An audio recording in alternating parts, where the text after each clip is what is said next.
बिहार में लगातार सभी पार्टियों के नेताओं का दौरा जारी है क्योंकि 2024 का इलेक्शन नज़दीक है और इसी के तहत केंद्रीय गृह मंत्री अमित शाह ने भी मुजफ्फरपुर में आरजेडी के साथ साथ नीतीश कुमार के साथ इंडिया अलायंस के तमाम जो नेता और पार्टी हैं उन पर हमला भी किया है।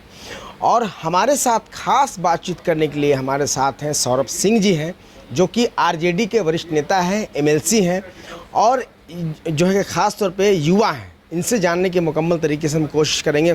सौरभ जी, पहला सवाल आपसे है कि जिस तरीके से केंद्रीय गृह मंत्री का दौरा हुआ, आपने भी उनका भाषण सुना होगा, लगातार लालू यादव आपकी पार्टी जो है कि मतलब निशाने पर रही, तो इस पर क्या कहना चाहेंगे? देखिए, ये बीजेपी वाले के पास तो मुद्दा होता ही नहीं है। ये चाहे सदन पे भी भाषण दे या सड़क पे भी खड़े होकर भाषण दे, किसी मैदान में भाषण दे, इनके पास तो एक ही टॉपिक ही होता है, लालू जी की फैमिली। कभी डेवलपमेंट पे तो बात करेंगे नहीं, कभी अपने विज़न की चर्चा करेंगे नहीं कि हम अगर आए हैं तो जीतेंगे तो क्या करेंगे, क्या क्या मेरा प्रपोज़ल है। इनको तो एक ही बात कहना, एक ही चीज़ दोहरानी है, लालू जी की फैमिली, लालू जी की फैमिली, और उसी पे अपनी राजनीति चमकानी है।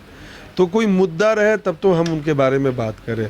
कल भी आए, मुद्दा विहीन बात करके गए, जातीय जनगणना के बारे में बोल के गए कि जब बीजेपी की शासन थी तो ये हुआ था। अगर बीजेपी की शासन थी तो महागठबंधन में वो 22 तक तो थे। तो हमारे उप मुख्यमंत्री माननीय तेजस्वी जी का यही कहना है कि आप 21 में क्यों नहीं करा लिए, आप 22 के पहले क्यों नहीं करा लिए, या आज पूरे हिंदुस्तान में आपकी जहाँ आप हैं शासन में, जिस राज्य में, तो आप वहाँ स्वतंत्र हैं, वहाँ क्यों नहीं करा रहे हैं।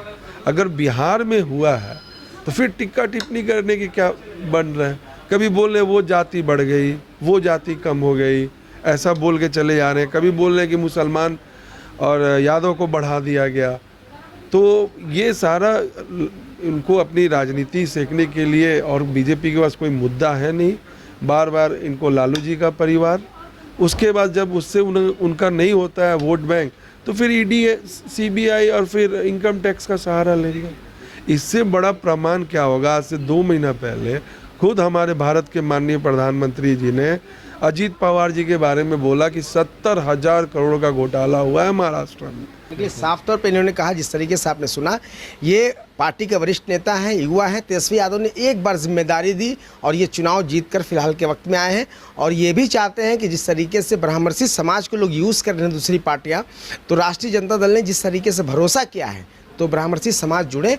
और ये फिलहाल के वक्त में उत्तर बिहार में ये ब्राह्मणसी समाज को जोड़ने के लिए मुकम्मल तरीके से दौरा भी करेंगे।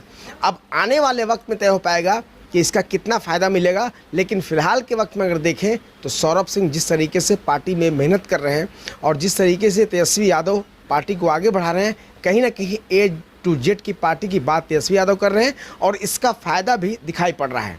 कैमरा पर्सन हीरा लाल के साथ Aftab Alam, news bye scope, Patna.